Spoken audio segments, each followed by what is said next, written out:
ओम शांति। आज है 10 अगस्त, शिव बाबा की साकार मुरली।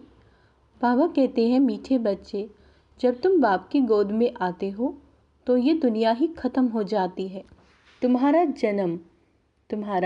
अगला जन्म नई दुनिया में होता है। इसीलिए कहते हैं, आप मरे मर गई दुनिया। प्रश्न, किस एक रस्म के आधार पर बाप के अवतरण को सिद्ध कर सकते हो? उत्तर, भारत में हर वर्ष पितृ खिलाने की रस्म चली आई है। किसी ब्राह्मण में आत्मा को बुलाते हैं, फिर उनसे बात करते हैं, उसकी आश पूछते हैं। जब शरीर तो आता नहीं, आत्मा ही आती है। यह भी ड्रामा में नूंद है। जैसे आत्मा प्रवेश कर सकती है, वैसे परमात्मा का भी अवतरण होता है। यह तुम बच्चे सिद्ध कर समझा सकते हो। गीत है मरना तेरी गली में। ओम शांति। यह भी गायन है इस समय का, जो फिर भक्ति मार्ग में चला आता है। इस समय जबकि तुम बाप के पास जीते जी मरते हो, तो बरोबर सारी दुनिया ही खत्म हो जाती है। अज्ञान काल में मनुष्य मरते हैं तो इस ही दुनिया में जन्म लेते हैं। दुनिया कायम है, कहावत है, आप मरे मर गई दुनिया। परंतु उनके मरने से दुनिया का विनाश तो नहीं हो जाता। इस ही दुनिया में फिर जन्म लेना पड़ता है। तुम मरोगे तो ये दुनिया भी खत्म हो जाएगी। क्या कह रहे हैं बाबा? तुम मरोगे तो ये दुनिया भी खत्म हो जाएगी। तुम जानते हो, हम फिर नई दुनिया में आएंगे। यह सिर्फ तुम ब्राह्मण ही जानते हो। ईश्वर का बच्चा होने से हमको सतयुग का बर्थ राइट मिलता है, स्वर्ग की बादशाही मिलती है, नर्क खत्म हो जाता है। इसमें कोई मेहनत नहीं है, सिर्फ बाप को याद करना है। मनुष्य जब कोई मरते हैं तब उसको कहते हैं राम राम कहो। पिछाड़ी में उठाते समय कहते हैं राम नाम सत्य है। यह भगवान को ही कहते हैं। राम नाम सत्य है, अर्थात परम पिता परमात्मा जो सत्य है उसका ही नाम लेना चाहिए। माला भी राम राम कह सिमरते हैं। यह राम नाम की धुनी ऐसी लगाते हैं जैसे कोई साज बजाता है। तुम बच्चों को बाप समझाते हैं कि कोई भी आवाज़ नहीं करना, सिर्फ बुद्धि से याद करना। तुम जानते हो, जीते जी ईश्वर की गोद में आने से फिर ये दुख रूपी दुनिया खत्म हो जाती है। बाबा आपके गले का हम हार बन जाएंगे। गाया भी जाता है, रुद्रमाला राम माला। बाबा क्या कह रहे हैं? रुद्रमाला राम माला नहीं कहा जाता। तुम रुद्रमाला में पिरोने के लिए इस रुद्र ज्ञान यज्ञ में बैठे हो, कल्प पहले के मुआफिक। दूसरा कोई सत्संग नहीं जहाँ ऐसे समझते हैं कि हम ईश्वर बाप के गले में पिरोएंगे। बाप से तो ज़रूर वर्षा मिलेगा। बाप कौन कहता है? आत्मा। आत्मा में ही बुद्धि है ना। बुद्धि समझती है, फिर कहती है। पहले संकल्प आता है, फिर कर्म इंद्रियों से कहा जाता है। बरोबर हम बाबा की बनी हैं, बाबा के ही होकर रहेंगे। इस अंतिम जन्म में गॉड फादर कहते हैं ना। फिर पूछो, तुम्हारे में गॉड फादर की नॉलेज है? तो कहेंगे गॉड तो सर्वव्यापी है। बोलो, तुम्हारी आत्मा कहती है परम पिता, तो पिता सर्वव्यापी कैसे होगा? बच्चे में बाप आ गया क्या? बाप को सर्वव्यापी कहना बिल्कुल रॉन्ग है। यह बातें बहुत अच्छी रीति समझकर फिर समझाना है। बाबा कहते हैं, रुद्र ज्ञान यज्ञ तो मशहूर है। रुद्र है निराकार, श्री कृष्ण तो साकार है। आखिर भगवान किसको कहा जाए? श्री कृष्ण को तो नहीं कह सकते। मनुष्य तो बहुत भोले होते हैं, कह देते हैं गॉड इज ओमनी प्रेजेंट। बाप तो अपने घर में रहता है और कहाँ रहेगा। अब बाप इस बेहद के घर में आया हुआ है, यहाँ विराजमान है। कहते हैं कि मैंने इसमें प्रवेश किया। जैसे ब्राह्मणों में पितरों को बुलाते हैं, समझो कोई अपने बाप के पित्र को खिलाते हैं, तो आत्मा कहेगी कि इनमें आया हुआ है, मैंने इसमें प्रवेश किया है। कुछ पूछना हो तो पूछो। आगे पितरों को बुलाने का बहुत रिवाज था। पितृ तो आत्मा है ना। पितृ को यानी आत्मा को खिलाया जाता है। कहेंगे आज हमारे दादे का पितृ है, आज फलाने का पितृ है, तो आत्मा को बुलाया जाता है, खिलाया जाता है। समझो किसी का स्त्री से प्यार है, शरीर छोड़ दिया, तो उसकी आत्मा को बुलाते हैं, कहते हैं हमने हीरे की फुल्ली पहनाने का वायदा किया था। तो ब्राह्मण को बुलाकर उनके हीरे की फुल्ली पहनाते हैं। बुलाया तो आत्मा को, शरीर थोड़ी ही आएगा। यह रस्म भारत में है। जैसे तुम सूक्ष्म वतन में जाते हो, कोई मर गया, उसका भोग लगाते हो, तो सूक्ष्म वतन में वह आत्मा आती है। यह है बिल्कुल नई बातें। जब तक कोई अच्छी रीति समझ न जाए तब तक मनुष्यों को संशय पड़ता है कि ये क्या करते हैं। ब्राह्मणों की रस्म रिवाज देखो कैसी है। सभी मंदिर आदि में भोग लगाते हैं, पितरों को भोग लगाते हैं। गुरु नानक की आत्मा को भोग लगाया, अब वह कहाँ है यह समझ नहीं सकते। तुम तो जानते हो, जिन्होंने धर्म स्थापन किया हुआ है वह सब यहाँ है। जैसे बाबा कहते हैं, मैं तो ब्राह्मण धर्म स्थापन करता हूँ। यह तो पतित पावन है। पावन आत्मा ही आकर धर्म स्थापन करती है, परंतु सतो प्रधान आत्मा को फिर सतो रजो तमो में आना ही है। इस समय सभी आत्माएं कब्र दाखिल हैं। बाबा तो है ही पतित पावन, वह कभी कब्र दाखिल नहीं होते। मनुष्य को पतित पावन नहीं कहेंगे। पतित दुनिया माना सारी दुनिया का पतित पावन। पतित दुनिया को पावन बनाने वाला एक ही बाप के सिवाय कोई हो नहीं सकता। वह तो आते हैं अपने अपने धर्म स्थापन करने। क्रिश्चियन धर्म का सारा सिजरा वहाँ है। पहले क्राइस्ट आया, फिर उनके पिछाड़ी सब आते रहेंगे, वृद्धि को पाते रहेंगे।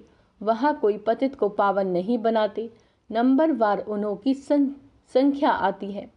पतित पावन तो इस समय चाहिए, जबकि सभी कब्र दाखिल हो जाते हैं। सबको पावन बनाने वाला वह एक ही है। यह तुम समझते हो। बरोबर इस समय सारी दुनिया जड़ जड़ीभूत है। बनाना ट्री का मिसाल देते हैं। बहुत बड़ा झाड़ है, उसका फाउंडेशन सड़ा हुआ है, बाकी टालियां सारी खड़ी हैं। यह भी झाड़ है। देवी देवता धर्म का जो फाउंडेशन है, उनकी जड़ एकदम कट गई है, बाकी सब है। बीज हो तो फिर से स्थापन करें। बाप कहते हैं, मैं फिर से आकर स्थापना कराता हूँ। ब्रह्मा द्वारा स्थापना, शंकर द्वारा विनाश।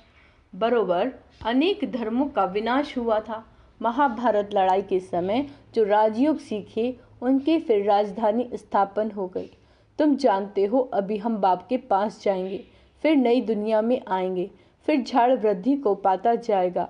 देवी देवता धर्म जो है वह प्राय लोप हो गया है।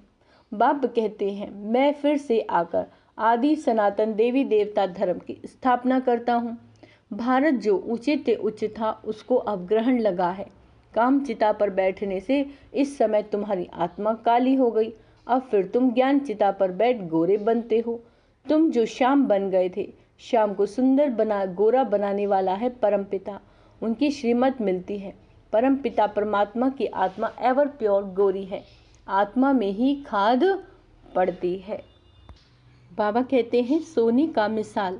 अभी तुम जानते हो, इस पुरानी दुनिया का विनाश होना है, सभी का मौत है। फिर तुमको कहने वाला कोई नहीं रहेगा कि राम राम कहो। अब देखो, नेहरू मरा तो उनकी राख को सब जगह गिराया, समझा अच्छी खाद मिलेगी। झाड़ में कीड़ा आदि पड़ जाता है तो उसमें राख डालते हैं। अभी इस सारी पृथ्वी को कितनी राख मिलेगी। बड़े बड़े सन्यासी महात्मा मरते हैं तो उन्हों की राख ऐसे नहीं डालते। सबसे उत्तम है सन्यासी। अभी तो कितने मरेंगे, कितनी खाद मिलेगी। तो क्यों नहीं सृष्टि फर्स्ट क्लास अनाज आदि देगी। सतयुग में सब हरे भरे सब्ज होंगे। इस सृष्टि को नया बनाने में टाइम लगता है। तुम सूक्ष्म वतन में जाते हो, कितने बड़े बड़े फल तुमको दिखाते हैं, शुभी रस पिलाते हैं। तुम विचार करो, कितनी खाद मिलेगी, सो भी खास भारत को। वहाँ कितनी अच्छी अच्छी चीज़ें निकलेंगी नई दुनिया के लिए। खाद पड़कर सारी दुनिया नई हो जाएगी। सूक्ष्म वतन में बैकुंठ का शुभी रस तुमको पिलाते हैं। बगीचे आदि का साक्षात्कार कराते हैं। बच्चों ने साक्षात्कार किया है, शुभी रस भी पी के आते हैं। प्रिंस प्रिंसेस बगीचे से फल लेकर आते थे। अब सूक्ष्म वतन में तो बगीचा हो न सके, ज़रूर बैकुंठ में गए होंगे। एक एक को साक्षात्कार नहीं कराएंगे। जो निमित्त बनते हैं उनको साक्षात्कार कराते हैं। हो सकता है अगर तुम याद में रहेंगे, बाबा के बच्चे बनकर रहेंगे, तो पिछाड़ी में तुमको भी साक्षात्कार होगा। यह तो पहले गौशाला बननी है, भट्टी में पकना था तो बहुत आ गए। बच्चों को समझाया, सिर्फ कोई को लिटरेचर देने से समझ नहीं सकेंगे, समझाने वाला टीचर ज़रूर चाहिए। टीचर सेकंड में समझाएगा। यह तुम्हारा बाबा है, ये दादा है, यह बेहद का बाप स्वर्ग का रचयिता है। सिर्फ कोई को लिटरेचर दिया तो देखकर फेंक देंगे, कुछ भी समझेंगे नहीं। इतना ज़रूर समझाना है कि बाप आया है, ये ढिंडोरा पिटवाना है। तुम्हारा फर्ज है बरोबर यादव कौरव भी हैं, महाभारी लड़ाई भी सामने खड़ी है। ज़रूर राजयोग सिखलाने वाला भी होगा, ज़रूर स्वर्ग की स्थापना भी होगी, अनेक धर्मों का विनाश होगा। तुम जानते हो हम नर से नारायण, नारी से लक्ष्मी बनते हैं। ये हमारी ऑब्जेक्ट है। मनुष्य से देवता की ये करत न लागी वार। देवता सिर्फ सूर्यवंशी को कहा जाता है, चंद्रवंशी को क्षत्रिय कहा जाता है। पहले तो देवता बनना चाहिए ना, नापास होने से क्षत्रिय हो जाते हैं। तो बाप कहते हैं मीठे मीठे सिकिलदे बच्चे, कितने ढेर सिकिलदे बच्चे हैं। देखो किसी का बच्चा गुम हो गया, 6-8 मास के बाद मिलता है तो कितना प्यार से आकर मिलेगा, बाप को कितनी खुशी होगी। यह बाप भी कहते हैं लाड़ले सिकिलदे बच्चे, तुम 5000 वर्ष के बाद आकर मिले हो। लाड़ले बच्चे, तुम बिछड़ गए थे, अब फिर आकर मिले हो बेहद का वर्षा लेने के लिए। Deity world sovereignty is your god fatherly birth right. बाबा तुमको बेहद की बादशाही देने आया है। यह है हेवनली गॉड फादर। कहते हैं तुम बच्चों के लिए कितनी बड़ी सौगात लाई हो, परंतु इतना लायक बनना है, श्रीमत पर चलना है। मम्मा बाबा कहकर फिर अगर भूल जाए या फारकती दे तो गले का हार नहीं बनेंगे। बच्चों को कितना प्यार किया जाता है, बाप बच्चों को सिर पर रखते हैं। बेहद के बाप को कितने बच्चे हैं, बाबा कितना ऊंचा माथे पर चढ़ाते हैं। पाँव में जो गिरे हुए हैं उन्हों को माथे पर चढ़ाते हैं। तो कितना खुशी में रहना चाहिए और श्रीमत पर चलना चाहिए। एक की श्रीमत पर चलना है, अपनी मनमत पर चला तो यह मरा। श्रीमत पर चलेंगे तो श्रेष्ठ श्रेष्ठ मनुष्य अर्थात देवता बनेंगे। बाबा पूछते हैं ना कि कितने नंबर में पास होंगे। बाप भी कहते हैं सूर्यवंशी बनो तो मम्मा बाबा को फॉलो करना पड़े, आप समान स्व दर्शन चक्रधारी बनना है। शिव बाबा के आगे ले आते हैं तो बाबा पूछते हैं कितनों को आप समान बनाया। कितने मजे की बातें हैं, तुम ही समझ सकते हो, नया कोई बिल्कुल ही नहीं समझ सकेगा कि ये कोई मनुष्य से देवता बनने की कॉलेज है। कोई तो 7 रोज में बहुत अच्छा रंग चढ़ जाता है, कोई को बिल्कुल नहीं चढ़ता, बहुत मेहनत करनी पड़ती है। पहली पहली बात बच्चों को समझाई, पहले सबको बोलो कि बेहद के बाप को जानते हो। कहते हैं हाँ, वह मेरे में भी है, सर्वव्यापी है। फिर तो पूछने की दरकार ही नहीं। जब बाप कहते हो तो बाप तुम्हारे में, वह मेरे में कैसे हो सकता है। बाप से तो वर्षा लिया जाता है, तो पहले पहले अल्फ पर समझाओ।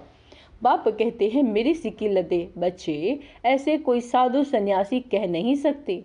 तुम जानते हो बरोबर हम शिव बाबा के सिकिलदे बच्चे हैं। 5000 वर्ष के बाद फिर आकर मिले हैं स्वर्ग का वर्षा लेने के लिए।